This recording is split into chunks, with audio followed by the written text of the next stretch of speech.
Hi guys, maayong adlaw. Welcome to NatzMath TV.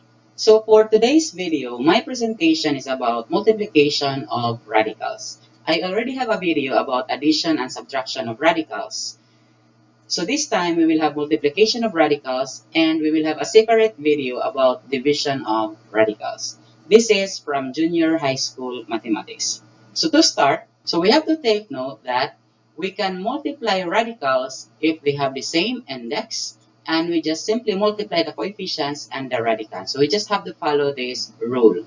So let's proceed to our examples. Let's try example number 1. So we are given 2 square root of 5 times 7 square root of 3. So as you can see, the index here is 2, the index here is also 2, so they are the same. Since these are square roots, so we can say that the index is 2. So we just have to multiply the coefficient and the radicand. In this case, we have 2 times 7, which is 14, and 5 times 3 is 15. Now, since 15 is not a perfect square, so this is now our final answer, 14 square root of 15. Now, let's proceed to another example. 6 square root of 5a times 2 square root of 5.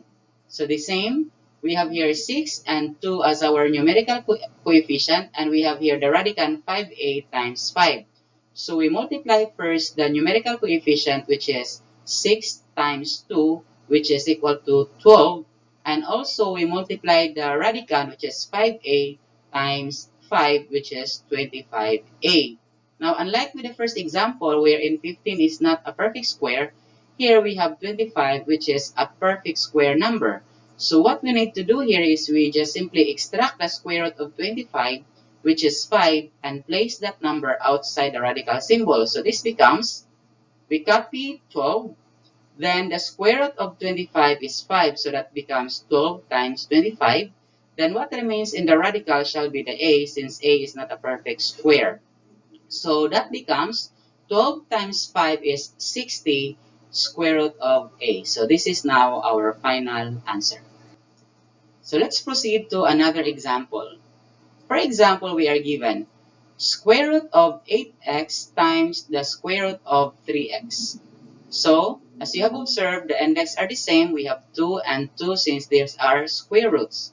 So we multiply 8x times 3x since we have no numerical coefficient here except 1. So this becomes the square root of, we multiply 8 times 3, which is 24. Then x times x is x squared. Now, if we are going to evaluate, 24 is not a perfect square, and x squared is a perfect square. But we can factor out 24 in such a way that one of the factors will give us a perfect square, and these factors are 4 times 6. So we factor out 24, that is 4 times 6, which is 24, and 4 is a perfect square. The purpose here in factoring is to check if there are factors which is a perfect square. In this case, we have 4, and we copy x squared. Now this time, we just simply extract the square root of 4 and x squared. So the square root of 4 is 2.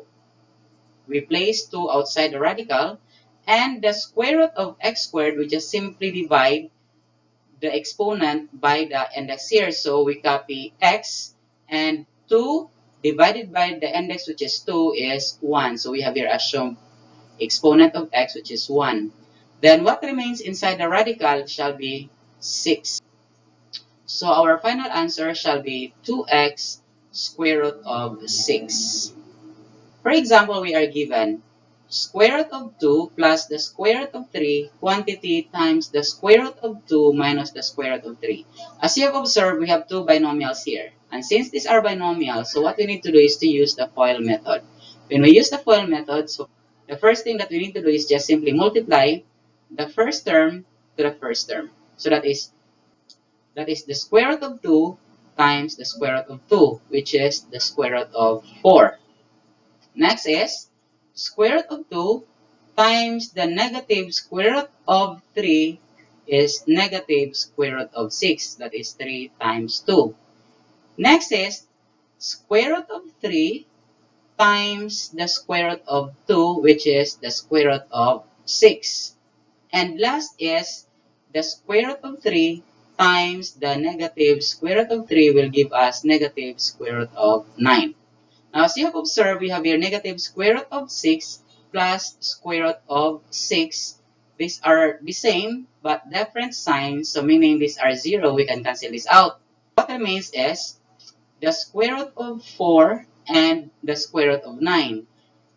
Since 4 is a perfect square, so the square root of 4 is 2, then this is minus the square root of 9 is 3. So our final answer would be negative 1. That is 2 minus 3 is negative 1. Now let's proceed to another example. This time we have the cube root of 2 times the cube root of 3 minus 5.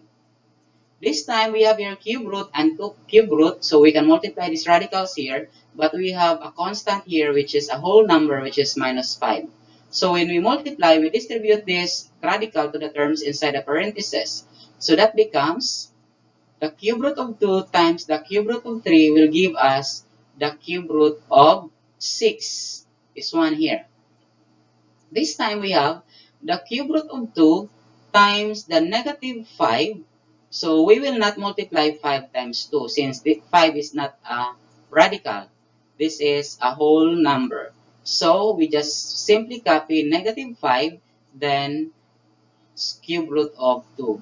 So where do we need to multiply 5? We multiply 5 to the numerical coefficient here 1, which is 1. So 1 times negative 5 is negative 5. Then copy the cube root of 2. And now since these are cube roots and this is subtraction and they have different radicands, therefore this is now the final answer. Since we can no longer simplify 2 and 6. Another example. The fourth root of 7 times the quantity fourth root of 2 plus the fourth root of 4. So the same concept here.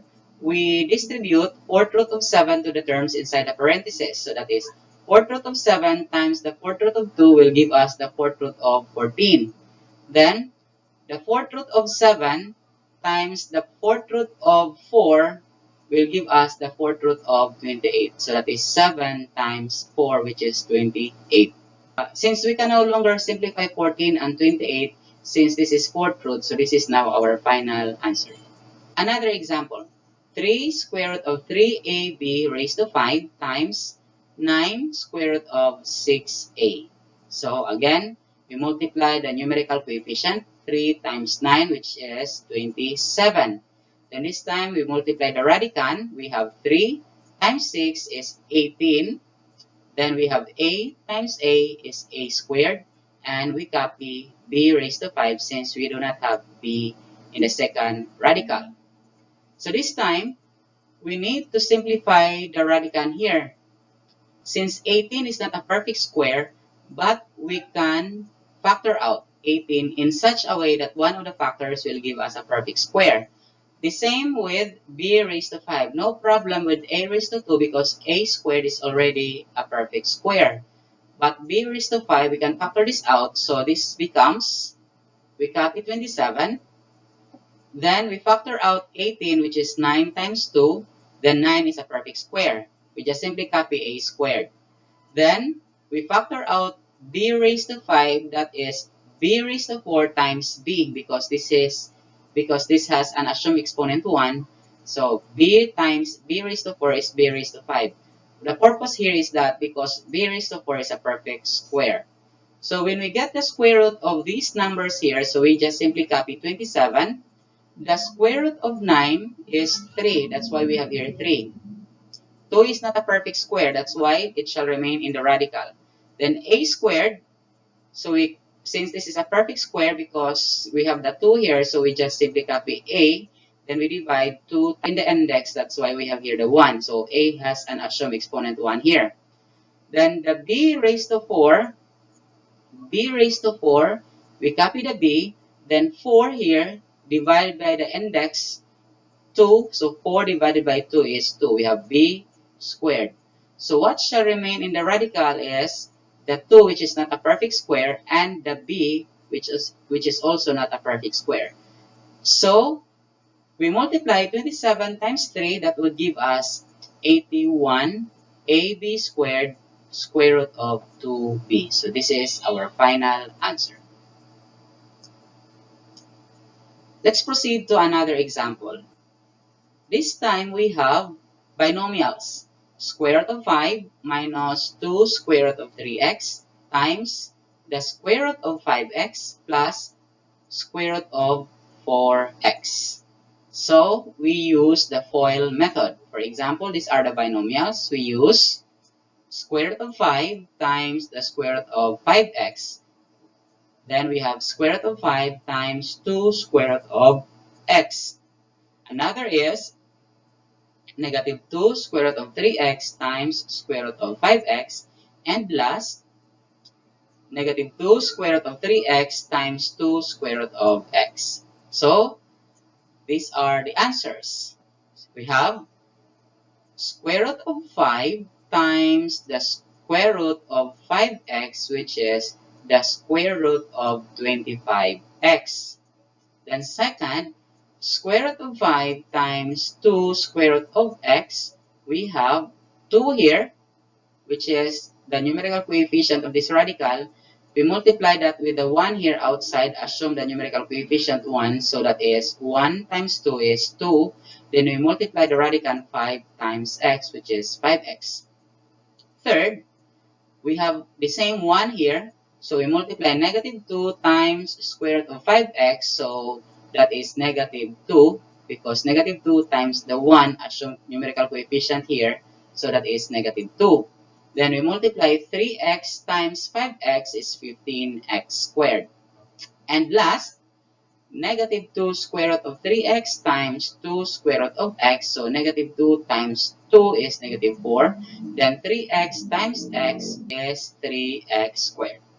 This time we will simplify these radicands here. So we have 25x. 25 is a perfect square. So we get the square root of 25 is 5. So we place 5 outside the radical. So what shall remain in the radicand is the x. So when we simplify this one, this will give us 5 square root of x. Now since we have here 2 square root of 5x and 5x is no longer factorable, so we just simply copy 5x. Now this time in the third term, we have negative 2 square root of 15. 15 is already in simplest form. We can no longer factor out 15 in such a way that one of the factors will give us a perfect square. So there are no factors of 15 which is a perfect square, so that shall remain 15. Where x squared is a perfect square, the square root of x squared is x, that's why we have here the x outside. So what shall remain in the radicand is 15. We copy minus, we copy 4, the same concept here. 3 is not factorable, so we copy 3. Then we have x squared, the square root of x squared is x. So what shall remain in the radicand shall be the 3. So, since there are no radicals which are similar, we have here x, 5x, 15, and 3. So, this is now our final answer. Okay, that's it. I hope you have learned something. Please do not forget to subscribe, like, and share to your friends. Thank you and God bless.